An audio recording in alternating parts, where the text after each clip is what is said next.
FPL managers, what is up guys? Today we are looking at my Game Week 21 results and my Game Week 22 team selection. Let's get into the video. Now, first of all guys, these results, it was a bit of a roller coaster of a game week, and when I say roller coaster I mean one that went kind of down and then all the way up and then it didn't stop going up, so kind of a shit roller coaster. But yeah, either way, here's how it went. Looking at Tuesday's games first guys, we had a lot of big threats to our rank playing, like Salah and Boomo, like Chris Wood, like Anthony Robinson. And a few of those guys did well, annoyingly. I mean, especially these Anthony Robinson owners, guys, I'm not going to lie. You all got so lucky. Anthony Robinson, if you didn't see, he passed the ball to Iwobi for both the goals, so he got 2 assists off Iwobi. Both Iwobi goals were crosses into the box that were all the teammates, all the players in the box, all the opposition missed a header and the ball just rolled in. Okay, I don't believe it. You guys have scammed your way to some points and it really upsets me. Although I can't be too mad because Salah did blank and we did not captain Salah, guys. We were preying on Salah's downfall as well as Palmer's. Both Salah and Palmer only negatively affected my rank. Palmer not so much, but Salah, yeah, big time. I also had another 3 players play on Tuesday. I had Sanchez, who got no points, Trent with no points, and Jackson, who got an assist early on.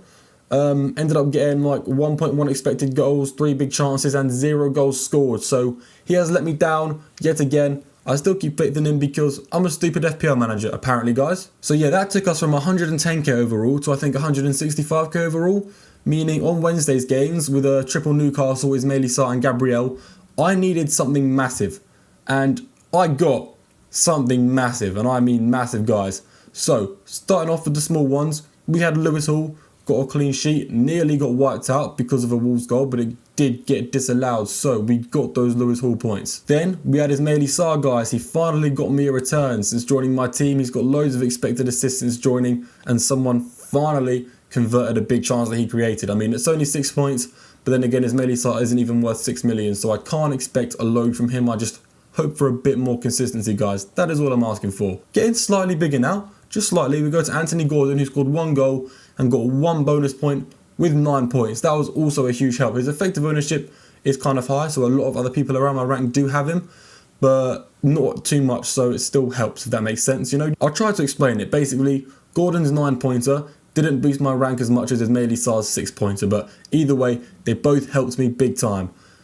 At the end of the day, though, guys, this green arrow I've got today would not be possible without Isak captain, guys. I did a whole video on why you should captain Isak in Game Week 21, and clearly you should have listened because Salah got 2 points, Palmer got 10, and Isak got 16. I mean, it feels kind of wrong, you know, Isak getting 2 goals, 1 assist, Palmer just getting 1 goal, yet he only got 6 more points. So as of right now, guys, we've gone from 110k to 80k overall. With Thursday's games left to play, we have Mazraoui at home to Southampton. Now, the way this is going to go, my rank will probably increase if Man United keep a clean sheet because, I mean, there's a few small threats to my rank like Bruno, Ahmad and João Pedro.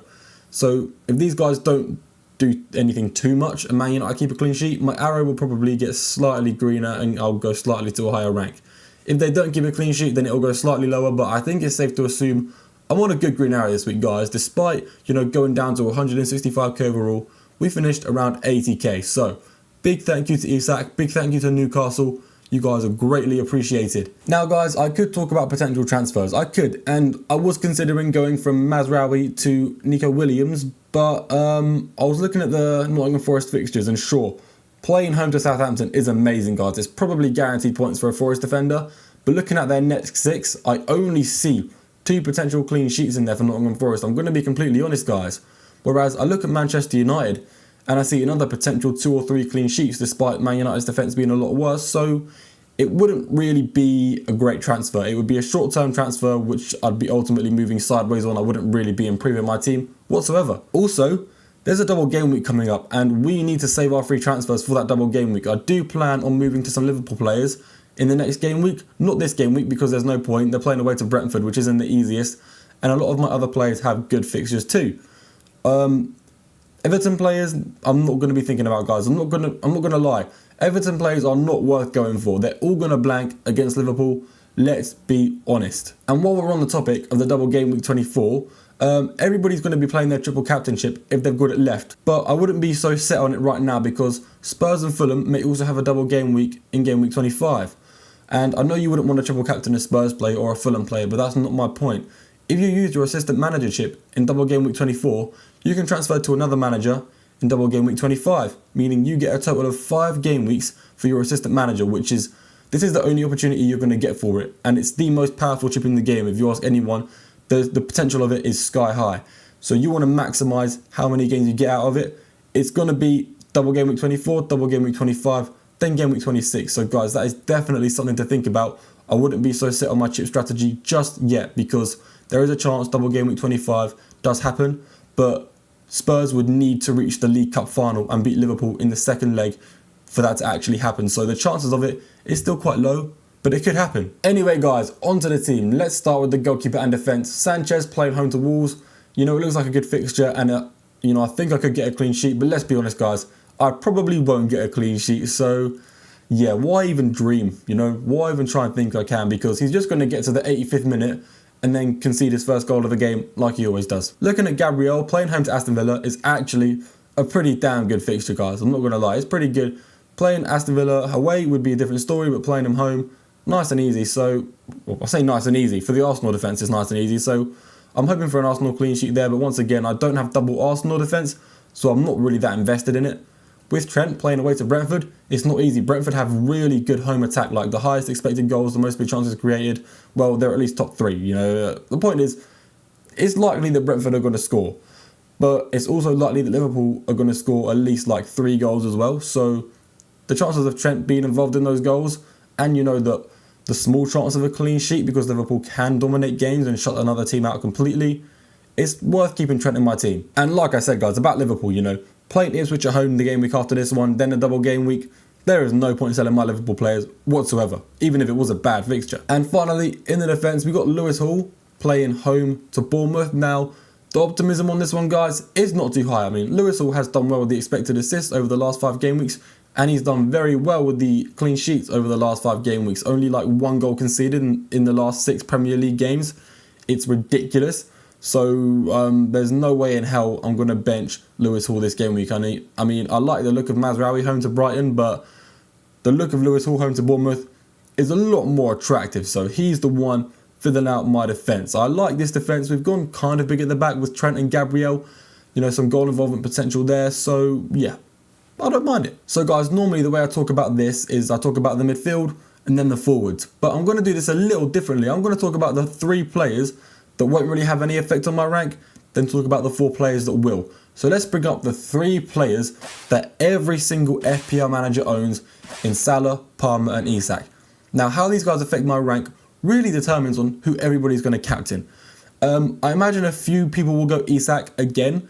I've been considering it, but ultimately looking at the fixture and looking at the expected goal involvements, looking at the data, looking at the zonal weaknesses, I could go into detail, but basically Isak's fixture is slightly better, Salah's data is slightly better, and looking at the zonal weaknesses of both teams, they both have a slight weakness down the centre, but ultimately it's a 50-50 coin toss as to who's going to get more points. So instead of rambling on like I could, I'm just going to say it guys, whoever gets more points, you can't tell. It's 50-50 between Isak and Salah, but considering Salah is the safer option and considering Salah normally overperforms his expected assists all the time, you can safely assume this game week is probably the best one to go for Salah. But if you do want to take that risk on Isak, then that's definitely another good idea. I mean, I did it last week, so I don't need to do it this week again.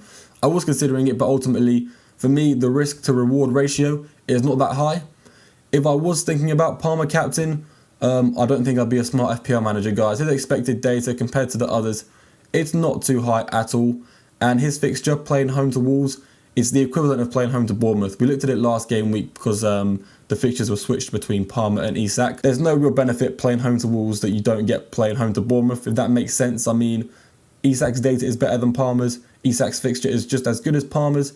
So you're definitely going to choose Isak over Palmer. It's just Isak versus Salah, guys. The way I think it's going to go personally, I think Isak and Palmer are going to slightly negatively affect my rank. I think there's going to be a few people out here captaining those guys, so they're not really going to be a part of my team, even though they are in my team. They're not going to help me.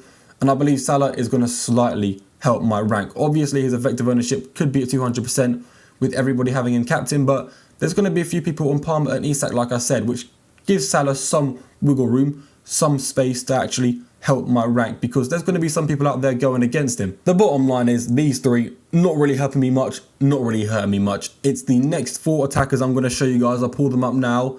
In Gordon, in Jackson, in Ismaili Sarr, and in Solanke. These guys are the differentials, or mostly differentials. These are the ones that are going to affect my rank. First off, looking at Gordon playing home to Bournemouth, I'm quite optimistic about it. It's a decent fixture. The only problem is he's not going to positively affect my rank too much, because there's a lot of other people that do own him. It's mainly the other three we're looking at, guys, to get the biggest gains on. Next up, guys, is Jackson, and I know what you're thinking. Are you stupid? Why are you not selling Jackson? Well, guys, Jackson gets high expected goals, and he's playing an easy game. I physically cannot bring myself to sell Jackson this game week. Next game week, it's almost set in stone. It's almost written in the stars. I am going to sell him for Cody Gakpo ahead of Ipswich home and the double game week. But for now, we're riding with Jackson for one more game week. Let's see how he does.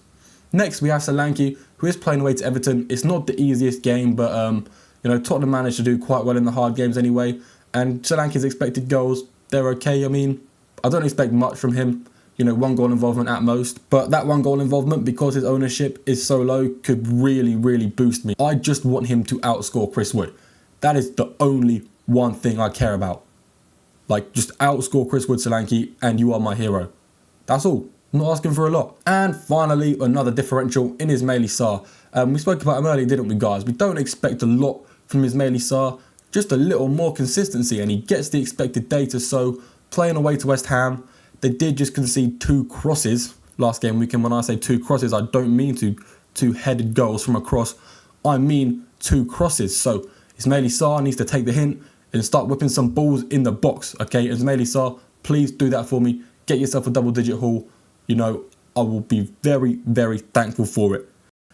Anyway, guys, if you did make it this far, thank you very much for watching. And yeah, make sure you subscribe. Trying to hit 1,000 subs. Maybe one day we'll do it. Yeah, anyway, I'll see you in the next video.